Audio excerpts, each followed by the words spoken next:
Hey all, how's it hanging? Rich here and welcome back to Rich Aesthetic. This is an Aesthetic Apps episode covering my take on Crouton, the cooking companion. Let's jump into this. So first off, Crouton is a recipe storage and displaying app available on iPhone, iPad, and your Mac.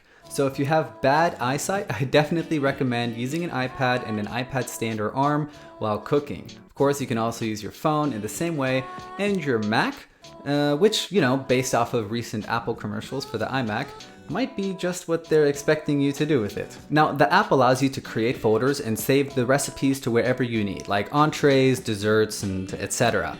Now, at this point in my life, I don't have that many recipes, so my recipe tab is looking pretty similar, as you can see. But some projects I have for down the road are to add some of my favorite recipes from my mom's cookbook to Crouton, because as housing and land prices continue going up, I just really don't want things that can be digital taking up physical space. That being said, I feel like most people wouldn't want to be touching their phone while they're cooking in the kitchen. So how would you use Crouton while cooking? First, if you've been enjoying the video, consider leaving a comment down below and hitting that subscribe button. Thank you so much. Well, going back on how to use Crouton for cooking, it's pretty cool actually. And in my opinion, Crouton offers some advantages to, when you're looking at a cookbook propped up somewhere in the kitchen. For example, before you start cooking, you're able to scale the recipe for whatever situation you're cooking for. I feel like those of you in Cali, Colorado, etc. might like this for when you get the munchies. Next, tap that play button to go into your step-by-step cooking view. And depending on how you imported and then edited the recipe, this information can be as dense or sparse as you need it to. For me, I've got it set up like a How to Cook for Dummies book. Now, to navigate the steps, you could tap the right and then left arrows to proceed through your steps. But if I were you and you have a Face ID enabled device, I would tap that eye in the upper right corner to enable hands-free mode. This will allow you to proceed through the steps by winking your right eye to move forward, or return by winking your left eye. Imagine Christmas time when we're all in the kitchen, covered in flour, having eggs in hand, sugar in spoon. Touching anything or scanning a large page of text without being able to run your finger through it is less than ideal. So a huge plus to Crouton to having this type of feature, which of course is optional to use. Now, getting back to, the recipe view. How do we add recipes to Crouton? You can add recipes in a few ways. The way that I think most people will do it though is if you're, searching for recipes online, go ahead and open up your share sheet, and then in that second row where you see the row of apps, swipe through until you find Crouton. And if you don't see it, just swipe all the way to the right, tap that more button, and scroll through the list. It'll be there. If you use Crouton a lot, you can edit that list and add it to your favorites. So after tapping Crouton, you'll be in the Add Recipe view, which is pretty much the same, if not the exact same, as what it looks like if you're adding a recipe in the app. Now, at this point, you can either just choose to tap Add in the upper right corner and, save it for editing later, or you can go ahead and edit it right now, to break down those steps or maybe combine steps if you think they're too broken down, as well as, of course, going through the ingredients list. Now, for my case, I'm gonna go ahead and hit Add, and then before returning to Crouton, I wanna figure out if this web page provides the prep time, cook time, and also how many people the recipe serves.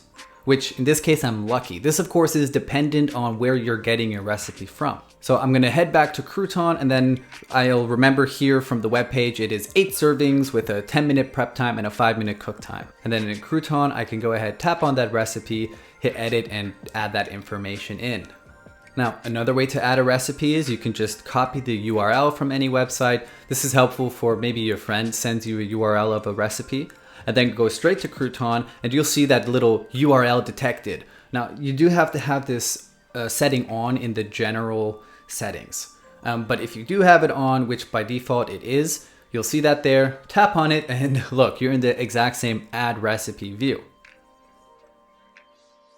Oh, and I almost forgot, you are able to add ingredients or methods by hitting that scan button, which would just open up the camera, allowing you to scan either the web page, which I wouldn't recommend doing that, or physical recipes like I plan on doing out of the cookbook. And then you'll get, sometimes good results like in this example video, but other times it might be less than ideal, wanting you to scan individual lines. So, it's a hit or miss on this part. And finally, of course, technology is not perfect. So you might find a website that's, coded weirdly. So Crouton's not able to, find the ingredients or methods list.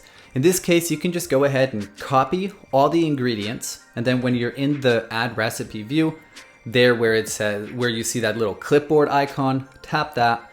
And then you can paste the whole list into this bulk ingredient page, import page.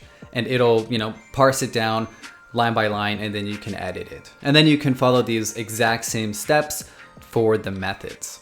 Personally, I'll be needing to do this a lot. And thanks to iOS 15's live text recognition, since my mom is in America and I'm in China, she'll be able to just send me photos of the different recipes that I want. And I'm gonna go ahead and just copy the ingredient list and import it this way, rather than using the scan text feature. Hopefully you find one of the methods intuitive and useful for you to use and are able to work it into your cooking or baking workflow. Now, Crouton is a powerful app with more features than just saving and viewing recipes, so let's take a quick look at those. So before cooking, you'll obviously need your ingredients. And if you don't have any of those, you're probably gonna be making a little grocery trip. Now, rather than manually creating your grocery list, you can just go ahead and, while viewing a recipe in Crouton, go ahead and tap that shopping basket icon and then select the ingredients you need. So that way they're added directly into your grocery list.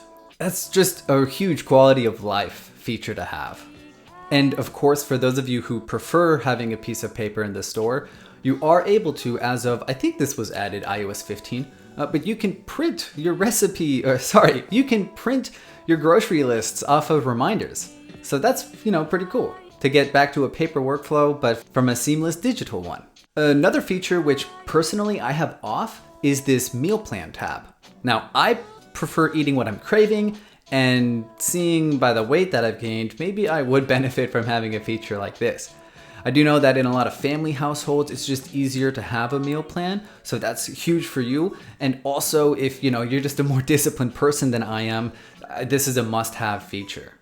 I think the developer Devin Davies is pretty smart at allowing this to be an option though, because the feature is pretty intensive. You have to organize what you want to eat every day of the week. And I'm willing to wager that most people would not use the feature, but it is a nice addition. And finally, the last feature I'll mention is how easy it is to export your recipes. You can export it as a Crouton file or as a PDF, Markdown, or a plain text file, which is huge for sharing recipes with people who maybe don't use Crouton and don't want to download the app. Of course, the attention to detail by Devin is next level because you can export the PDF with all these cool extras, and just going with the default options results in a really nice professional looking PDF for you to share with friends, family, or as I will be doing in the description down below, you all, my YouTube viewers. And that's the review of Crouton, the cooking companion. Let me know down in the comments below if you use Crouton or if you're going to start using it because of the video. Thanks again for watching, and please share this video with your friends and family and subscribe. Rich Aesthetic, out.